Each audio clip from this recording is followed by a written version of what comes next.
Okay, welcome world history students to this informational video for AP World History 2020 to 2021. Um, my name is Mr. Yoham. I've been teaching this class for 2 years, and next year we're going to have another teacher, a young teacher, Miss Shepard, who is going to also be teaching the class. The time period on this is 1200 to present, so about 800 years of history. The textbook is Robert Strayer's Ways of the World. Here's a copy of it. It's a brand new textbook for next year.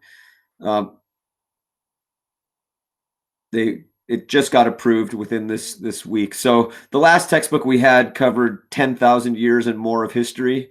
It was a lot. They've revised the class in the last couple of years, so it's just 1200 CE, which means Common Era.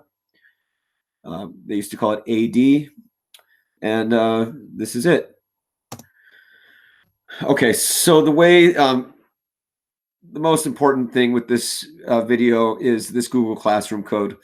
I've created a Google Classroom for the summer, and pause the video now, get a pencil, and write down this code or come back to it later. It's GNP2NOM.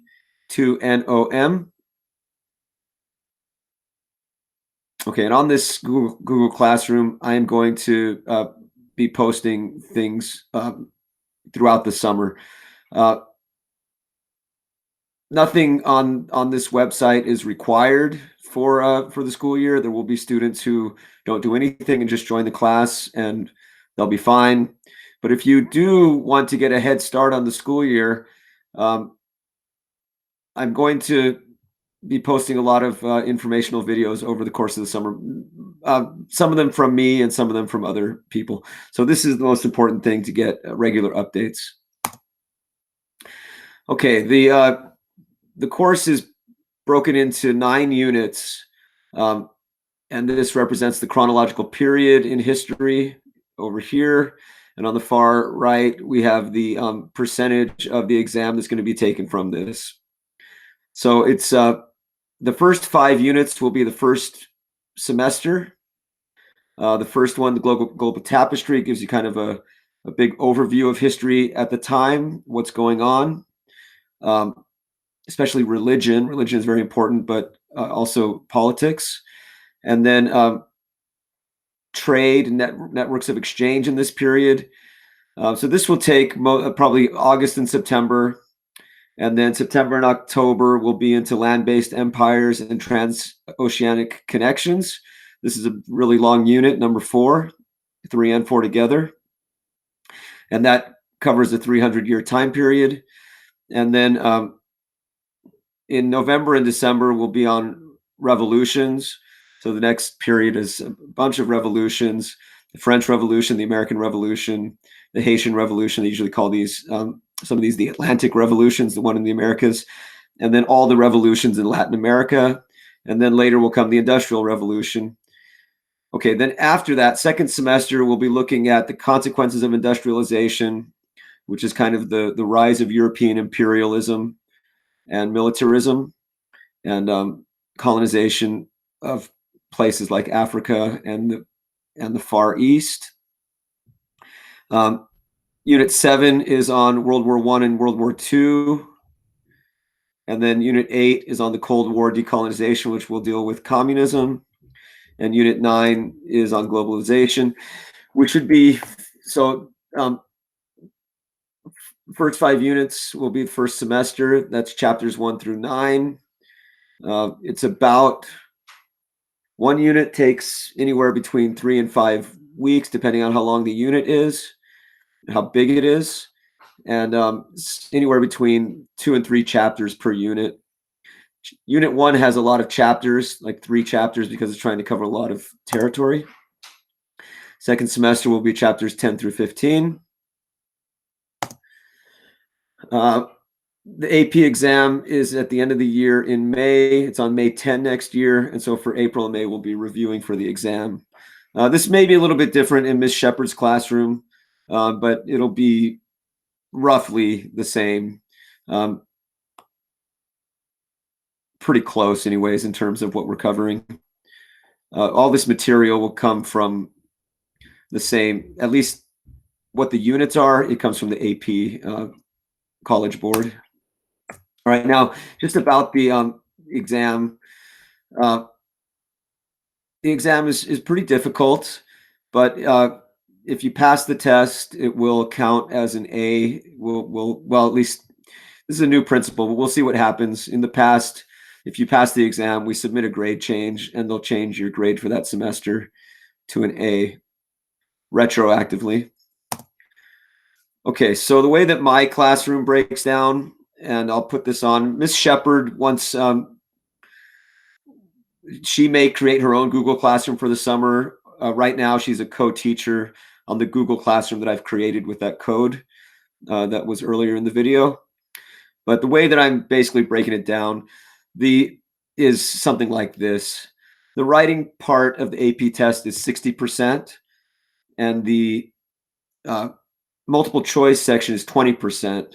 So I'm basically breaking it down something like this. There will be about one essay every 1 to 2 weeks, about one essay a week, but every once in a while there'll be a week where we don't have an essay. I'm not sure exactly how it'll work with distance learning. If we do distance learning, if it's distance learning, the way that it will most likely happen is we'll all come, we'll get online at the exact same time.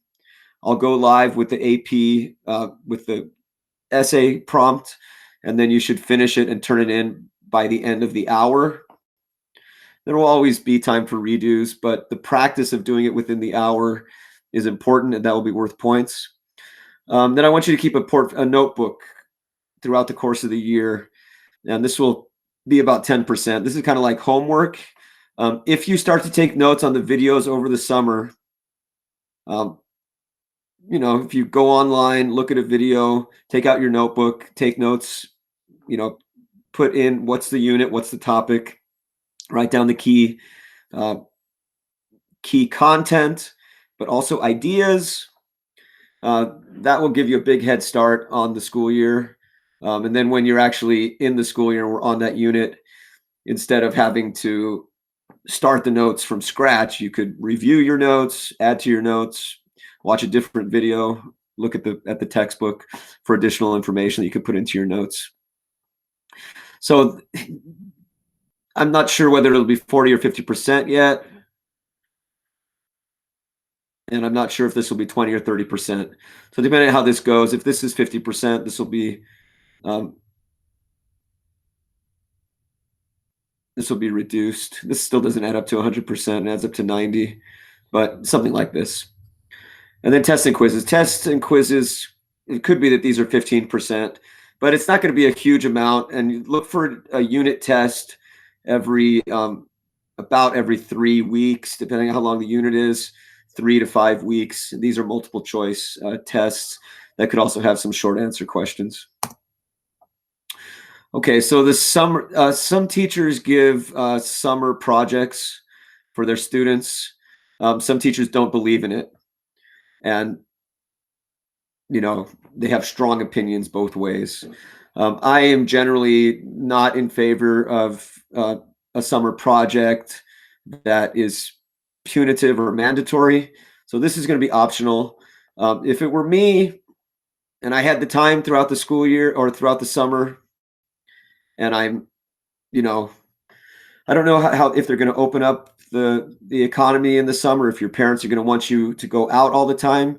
If you end up at home a lot, as you're playing video games for most of the day, if you could take an hour to look at a video to take notes on it, if you do that every single day in the summer or 3 to 4 times a week, you'll have a big jump on the school year, and you'll have a lot of information. Some of this information about different cultures is brand new for all of us. I mean, maybe you heard about the American Revolution. Maybe you know about the French Revolution. Maybe you know about Christopher Columbus. But do you know about Mahapajit, or Srivijaya, or some of these Indian empires and whatnot, the Delhi Sultanate, right? So there is stuff in here that is probably new. So if you take notes throughout, and I'll also put in the summer work At some point, I want to do a video on how to take good notes. Um, students often protest against Cornell notes. Cornell notes give you a very nice way of organizing the notes. And unless you have a better way of organizing the notes, you should use Cornell notes. Otherwise, it's just a list of things and there's no organization. Okay, so this is the world, and it's a lot of information to cover even 800 years of history. But some key areas that we'll look at are the Indian Ocean trade networks over here. I've become personally interested in what's going on here in Malaysia and Sumatra, Indonesia. So we will start in this area with the Delhi Sultanate, some Middle Eastern empires, and trade routes. Also, trade routes across Africa. We're going to have to look at African history, but the class can't go into like extreme detail with these developments, and so really it's important to pay attention to what the big ideas are. And then Europe, of course. Now Europe has its own class at Carter High School called AP Euro, which the scholar students are taking, and that gives you a Eurocentric point of view. Everything is, Europe is the most important place in world history. This course gives you a broader perspective, and when Europe does become very influential in the 1800s, particularly in the 20th century, we'll look at that. Also South America, Central America, and so all of world history. But there are some key areas: India, Southeast Asia, China, Russia in beginning around 1700, Europe. But it's really like big ideas. What's going on in terms of religion, politics, big trends. So that's the world. Okay, so what else do you need to know? The Google Classroom website. Okay, so this is what the website looks like. Again, the class code is GNP2NOM. We do have a meeting place here, and sometime in the summer, I would like to do a meeting where I go live and you guys can come in and ask questions, and I talk about different things. And then this is the first video that I posted. Is here a new assignment. So if I didn't put any due dates on these assignments, and so they're just going to come in one after another. But this, I posted a video from a guy named Steve Heimler, who's done a number of YouTube videos, and this one is on Unit 1. This is a review of Unit 1. That's pretty good because he gives you all these key things. Now, as you go through the video, he will give you different graphics that you can use to let me turn this off. All right, so if I come to his video, all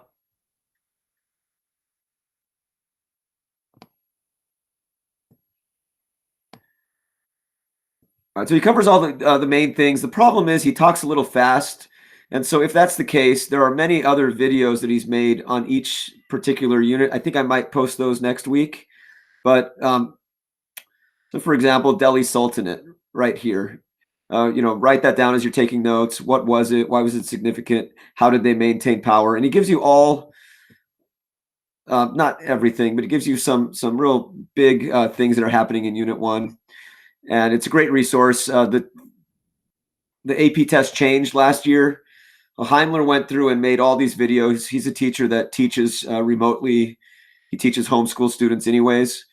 So we'll start with these. There are many other videos online that are useful. Crash course world history videos are useful. Another source of videos are extra history videos. I will post some of those as well. The extra history videos, if I post those, they're a little harder to take notes on for high school students. And it might be the case where you just watch the video, try to figure out how it fits in. Okay, so if you have any other questions, I'm not sure what other questions you might have about the AP class. Let me see. Uh, oh yeah, my wife used to teach AP art history, and she gave me a handout which talks about 6 benefits to taking AP classes. The main benefit to taking an AP class, this one says it impresses college admission officers if you pass the test. It can increase your GPA at Carter High School. You can develop college level academic skills, and then some other things about college. But the main thing is that it really gets you to start thinking about history in the way that they do in college. And what that means is instead of just taking notes randomly or doing multiple choice tests, you really have to learn how to write an argument, and it's more than doable. Thousands of students pass the AP test every year, but it requires a mindset where you change and um, you start thinking critically, because the way that the AP test is set up, there's a lot of writing, and the writing is based on a rubric. And the rubric, it's either you get the point or you don't. And so there's not a lot of credit for just practicing and writing an essay that doesn't get any points. So that's one of the main things, but it's more than doable. One last thing: it is hard to get an A in the class, but in my opinion, it's not that hard to get a C. All you have to do is do the work. The only way you can get lower than a C is if you do the work, but you really don't get any points on the writing. That is, you just write kind of a random essay and you don't actually have a thesis. You don't have support that really does it. But if you begin to learn these things, you'll start getting your grades up. And there have been, even before the pandemic came, after the pandemic, after COVID-19, with students staying home, grades have only gone up, and so we have a few more A's this year than we might normally. But generally, it's pretty hard to get high scores on the writing. It's not impossible, but it's hard to get an A on the writing. But if you can, but it's more than doable to get a B in the class. Uh, that does require a certain amount of work. If to get a C, I don't consider it that difficult to get a C. There are kids that get D's and F's, so you got to start thinking about that ahead of time. Okay, all right. Good luck, and I'll leave you with the last thing, which is just the Google Classroom code. There it is, and I'll sign off. Any questions that I haven't answered, send me a message on Google Classroom, and I will be sure to respond.